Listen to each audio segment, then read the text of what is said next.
Welcome to the Human Capital Innovations Podcast, your go-to source for personal, professional, and organizational growth and development.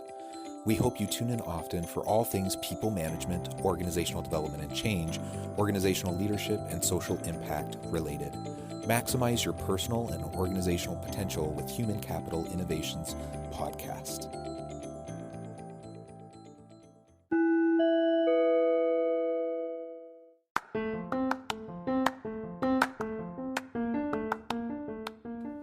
Welcome to the Human Capital Innovations Podcast. In this HCI podcast episode, I talk with Raamon Newman about the benefits of the science of protection for leaders.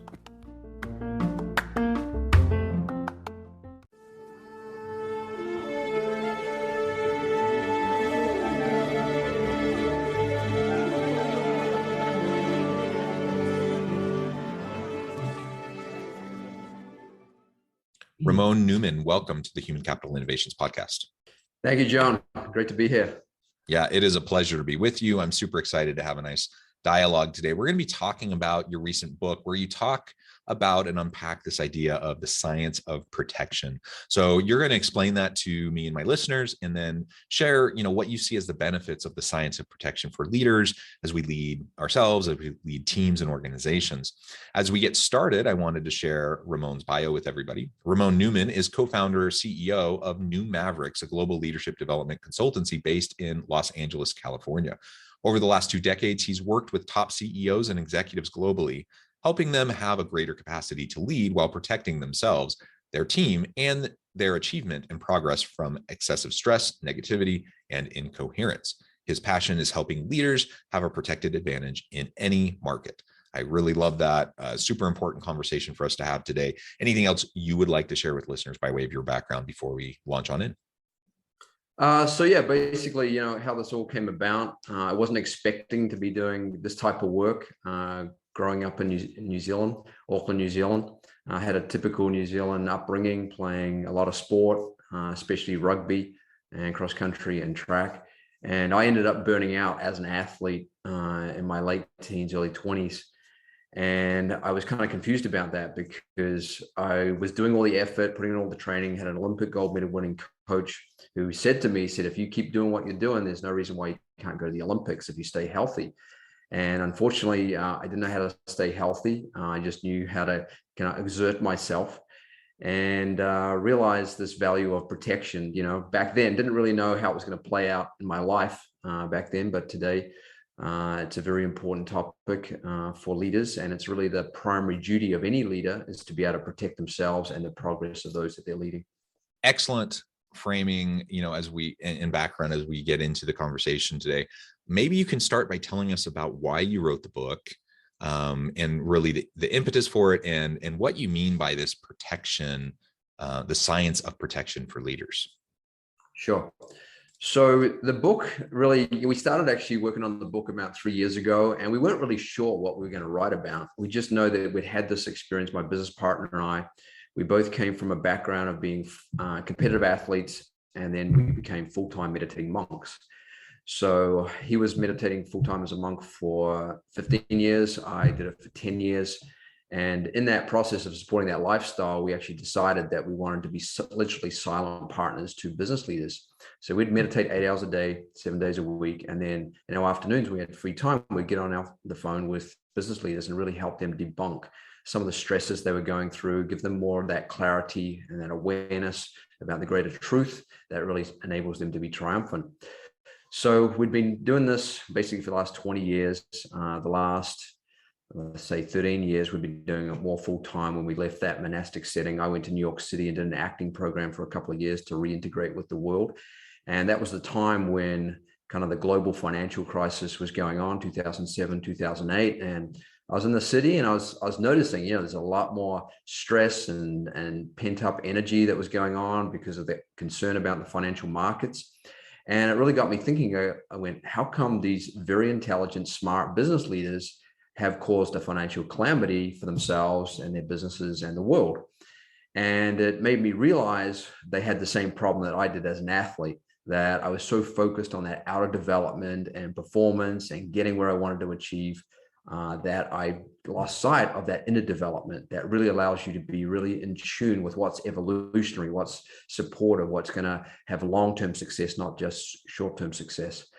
So it grew out of that, we realized, these leaders needed a deeper level of inner development so that they could accomplish as much as they want for as long as they want. And that's basically what protection is that when you have that coherence in your brain functioning, when you're not stressed, when you're not overcome by stresses inside yourself or outside of yourself, then you are able to accomplish as much as you want for as long as you want. So in terms of how the book came out, my business partner, he was on his exercise cycle at home, and he was listening to Tony Robbins talk about the science of achievement, and which is a really fantastic concept in terms of, having focus, massive action, and grace, that support from your environment. And we thought, that's great. That's definitely how achievement unfolds in its simplest form. But we thought people are achieving, but then we're having these problems and these issues that can come up. The achievement, maybe for a moment, and then they're not achieving, and then there's more problems. And I just heard yesterday, coming back from San Francisco on the plane, I was reading something on LinkedIn. There's a young entrepreneur in New Zealand. He'd been very successful actually in his teenage years and into his 20s. And then he launched another project, and it didn't do that great. It didn't really get the traction, and he got a lot of criticism from the media, and like he was just a fly-by-nighter, and that affected him so much that he committed suicide. And that is not a great thing, obviously. So it made me realize, yeah, great. We want to accomplish and be fulfilled on an outer sense, but we also need to have that sense of fulfillment in an inner sense. And that we're not just achieving to cover up some lack that we feel inside of ourselves. And so the whole essence of the science of protection is to really develop the leader from the inside, to develop their consciousness, where they are fulfilled in who they are and what they're doing. They're not so affected by people and situations and circumstances that want to maybe detract from what they're doing, and that they can achieve from a state of fulfillment. Because a lot of times, we're trying to achieve to feel fulfilled. But fulfillment is really not something we achieve. It's something that we experience in ourselves, and that we experience that fulfillment in who we are and our essence of our pure nature, which I got to experience as a full-time meditating monk, is really bliss. We are a bubble of joy and bliss. And sometimes we lose sight of that because we think it's coming from the outside, but it's already there innately. It's always going to be there. But sometimes we lose track of it, like I did as a competitive athlete, trying to accomplish my goals, but losing connection to that, and then getting ill and very sick. Yeah, thank you. So much you said there. Wonderful journey, a fascinating journey. I think we could have a very long conversation just really getting into everything that went into your time as a meditating monk and the experiences there.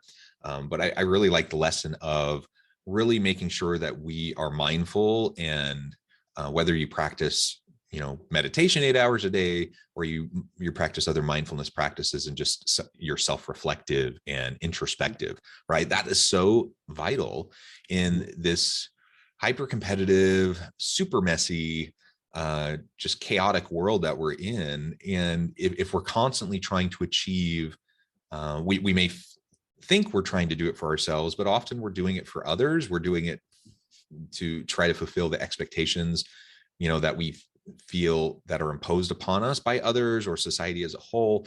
And so achievement in and of itself probably isn't going to be that sustainable kind of drive for us. So finding deeper meaning, deeper purpose, more fulfillment in the type of work that we do and the interactions that we have, ultimately that's the sustainable golden nugget to help us to sustain our energy and our commitment and our motivation when things get really hard, because they will get really hard. That's just the world we live in and the life that we all live in, the human condition. Absolutely. Yeah. And that things getting hard is not to punish us, it's to teach us to grow and become more of who we are, and, really be able to protect that inner fulfillment as the basis for achievement to be a natural byproduct of that. And then through the achievement, we experience outer fulfillment. And so we want both. We want that 200% value of fulfillment. And I think when we're in that state, then things really flow. We naturally we attracted to the right things, and, things work out in a way that sometimes we can't even think about or fathom. Yeah, absolutely. So as we talk about the protection piece, maybe I referred to it a little bit in your introduction. You just referred to it a little bit a few minutes ago. But what are the explicit elements that give us that protection as we try to develop ourselves in our prospects for our career and our long-term sustainable effort in the work that we do? Sure. So the essence of it is the development of your consciousness, of your awareness, because knowledge and truth is different in different states of consciousness. So as you're developing that consciousness value of yourself, and you start to see that, actually show it in brain science, that your brain actually changes its functioning. So what they've found is that world-class athletes, business leaders, and musicians, when they're performing at their best, they're making the best decisions, they have a unique style of brain functioning, and it's called global alpha coherence. And what that means in layman's terms is that the mind is very settled and relaxed. At the same time, it's very awake and alert. So there's a coexistence of the silence value of yourself and the dynamic value of yourself at the same time. Now, when the brain's functioning in this global alpha coherent state with a lot of orderliness across the brain, all hemispheres of the brain, you see those bigger pictures for yourself. You see the finer details on how to fulfill those bigger pictures.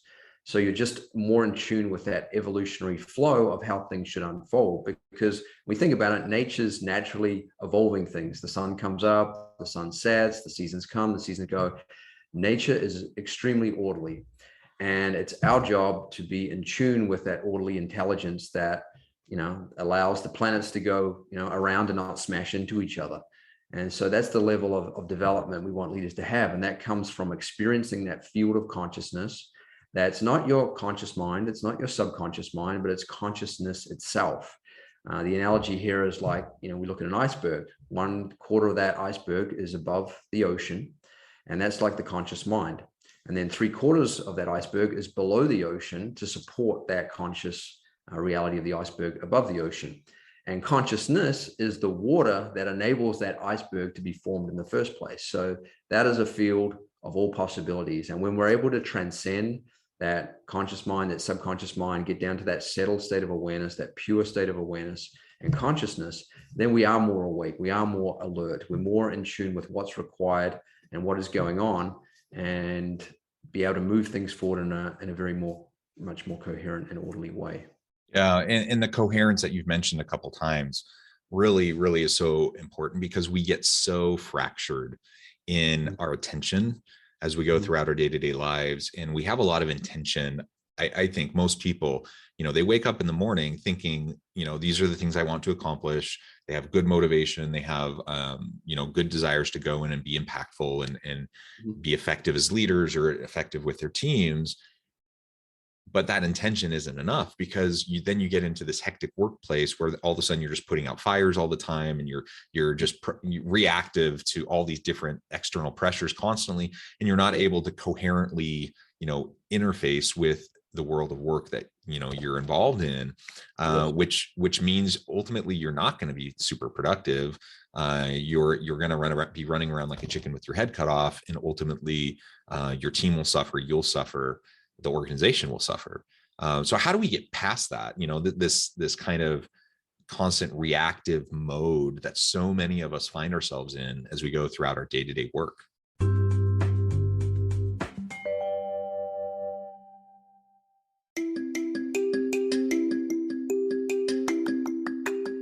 I'm excited to announce the publication of my new book from HCI Press, Bluer Than Indigo Leadership: The Journey of Becoming a Truly Remarkable Leader.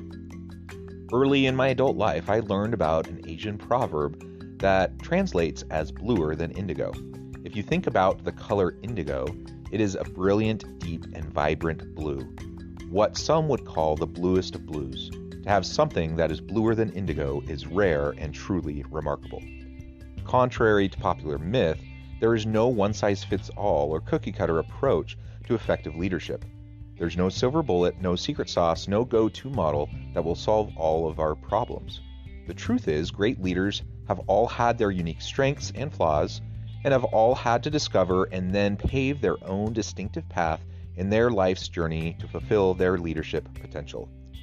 Bluer Than Indigo Leadership will help you discover your own path and explore those ordinary, everyday actions that will help you respond to an uncertain future and produce extraordinary results for individuals, teams, and organizations.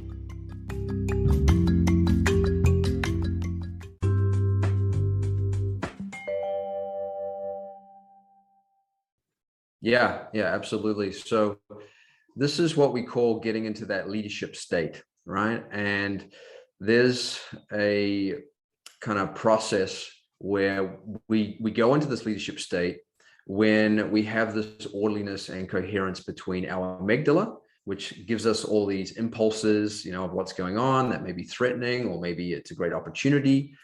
And then our ability to metabolize and interpret that impulse and plan and structure and execute it. So this is a process that happens between the amygdala and the prefrontal cortex, which is like the CEO of the brain.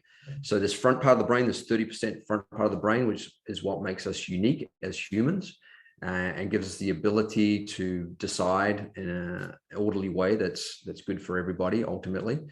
So if we're functioning too much from the amygdala, too much from those impulses that have come to us, they come to us very quickly, and we don't have a well-developed prefrontal cortex because we're tired, we're stressed, we're fatigued, then we don't interpret those impulses correctly. And so a lot of people think, the amygdala is that fight, flight, freeze part of the brain. And that's true on one level, but it's actually the lowest functioning of the amygdala. The highest functioning of the amygdala is vigilance. And that vigilance gets activated with the amygdala when you have that orderliness with the prefrontal cortex. There's a coherence between the amygdala and the prefrontal cortex.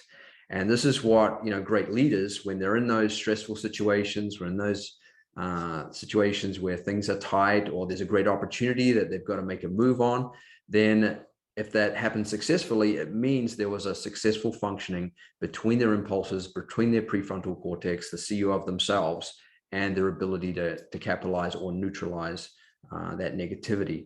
So for example, one of our clients, he was in a situation where, he was growing his company, he'd grown it to $1 billion when we started working with him. And then he saw an opportunity to grow the company it grew to 3 billion, to 3 billion to 6 billion through a reverse merger acquisition. And he knew he had to act on this quite quickly. Otherwise someone else would take this opportunity that he saw. And so he goes to his major shareholders and say, I'd like support to be able to make this reverse merger acquisition happen. So his better performing smaller company acquiring a bigger, less performing company. So his major shareholders go, no, we don't want to do this because it's going to ruin the culture. It's going to ruin the performance of the company. It's going to ruin the stock price.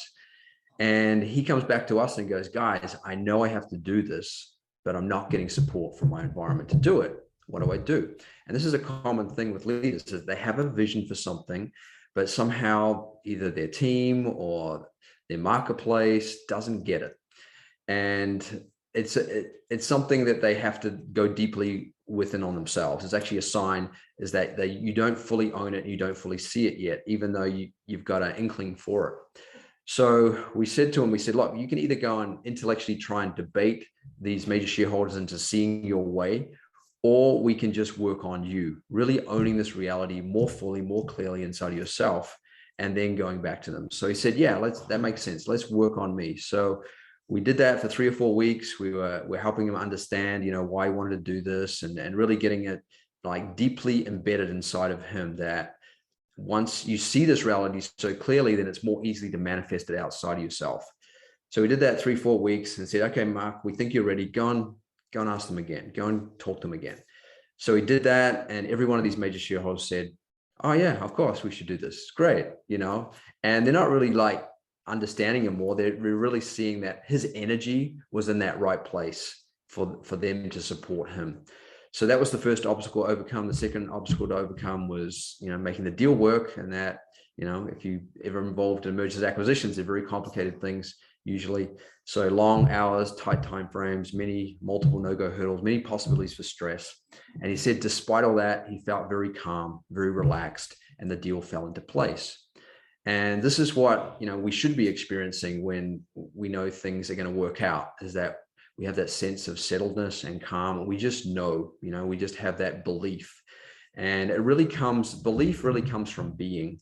So the more you're able to be in that settled, coherent global alpha state, as I described earlier, then you naturally believe, right? You believe in yourself, you believe in your abilities, you believe in your team to make it happen. And then out of that believing comes the becoming, the reality that you want to experience. Yeah, well said. Very beautiful. And as we think about these various components to the science of protection, I can't help but think about, both the benefits to individuals like me who may lead a team, and how I go about, being more effective, making steady progress, amidst the stress and the negativity and the potential incoherence for me as an individual, but also the importance for me to model that, I think, for my team. So if I want to achieve my potential, I need to help my team fulfill their potential, and they're not going to be able to fulfill their potential unless they can tap into these same types of notions. Can you talk a little bit more about how I might be able to get my team on board with this idea of the science of protection? Yeah, for sure. So it's kind of interesting that, leadership development has been around 30, 40, 50 years. And there've been some studies, on it. And I think there's, I've seen a lot of different numbers thrown around, but just to go with a conservative number, about $46 billion is spent a year on developing leaders.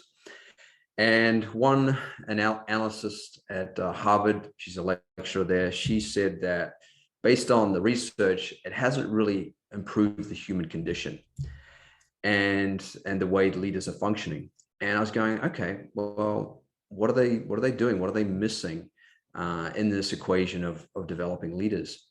And I realized that a lot of leadership development is focused on the process. Let's improve the process, and by improving the process, we'll improve the objectives that we have. And that for sure can work. But if you're not improving the subject, the knower, the seer, the leader, to see better possibilities, to see a better process, then it might be, you might get a Band-Aid approach. Okay, we changed the process hoping to get a better objective, but we didn't really change the awareness, the consciousness, the coherence of that leader to be able to see an even better way to do that process.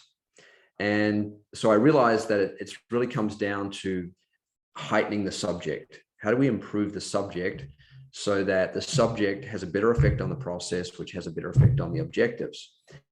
And that experience is, in our science of protection, we unfold this in terms of, okay, how do we improve this subject? Well, we've got to somehow purify the stresses, the negativities, the fears, the pressures, the vices that they may have inside of themselves that is causing them not to be able to see a better reality.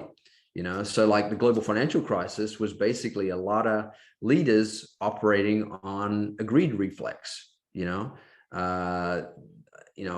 all sorts of vices, out there, but greed is a big one.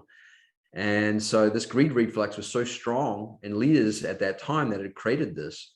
And so it's really purifying these vices, these stresses that people have, that they're trying to make their life fulfilled, but maybe not in a way that's going to be, like you said earlier, sustainable.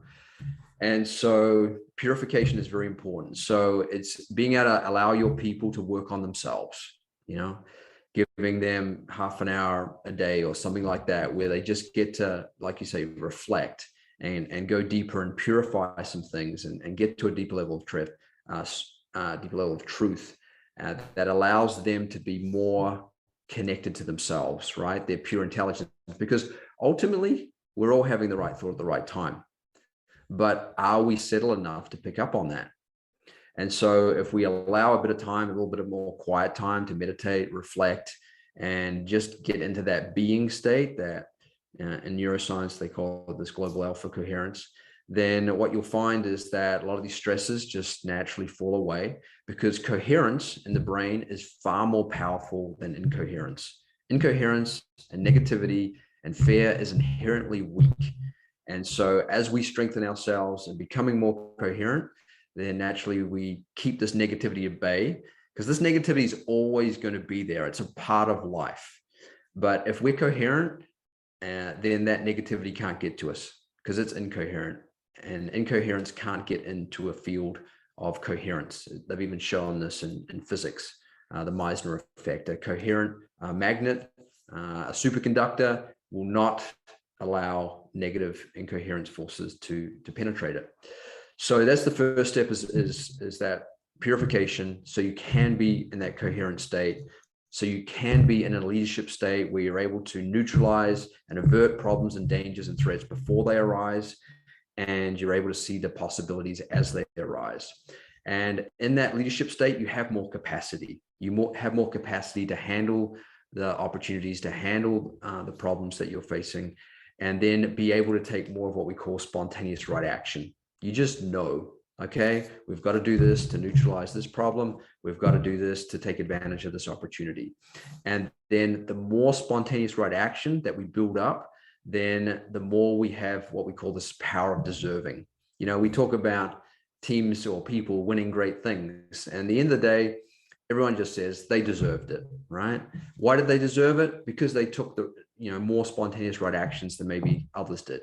And so therefore they have this positive energy that naturally allows the environment to support them in fulfilling whatever they want to fulfill. Because ultimately we don't always get what we want, but we definitely get what we deserve. Yeah. Well said, Raamon. It has been a pleasure. We could go on and on and on, but I note the time. I need to let you go here in a minute. Before we close, I wanted to give you a chance to share with listeners how they can get connected with you, find out more about your work, your team, and then give us a final word on the topic for today. Sure. So you can find us at newmavericks.com. I'm also on LinkedIn under Raamon Newman. That's Raamon with two A's, Raamon, Newman, Newman. And we also have a book called The Science of Protection. You can find that on Amazon.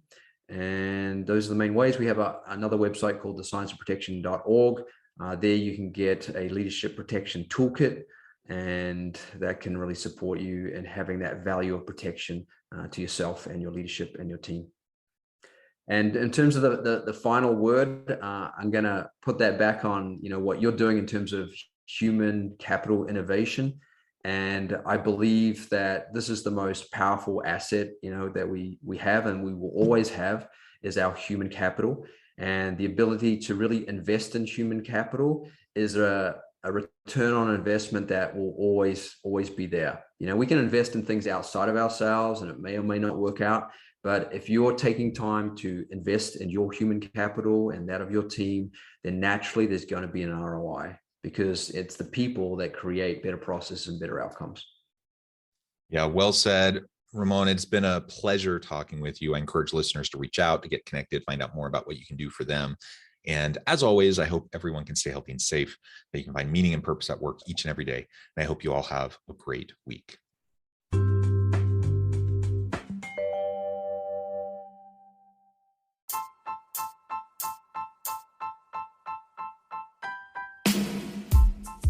The alchemy of truly remarkable leadership. Ordinary, everyday actions that produce extraordinary results. Consider how the nature of work has shifted over the past 50 years. With increased globalization, rapid technological advancement, and the shift in economic composition, the average job of today looks very different than the average job of 50 years ago. What will the jobs and organizations of tomorrow look like?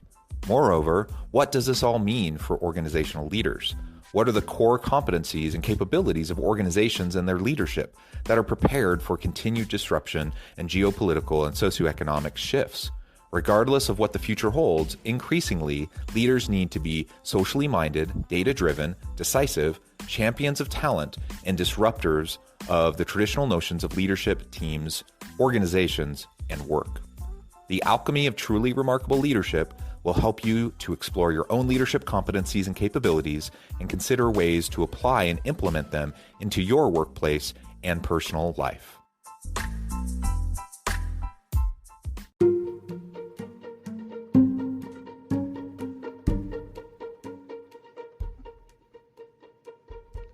Check out Human Capital Innovations magazine, Human Capital Leadership.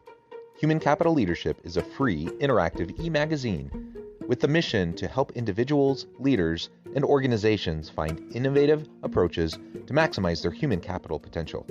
We publish issues quarterly in August, November, February, and May. Take a look at the latest issue and let us know what you think.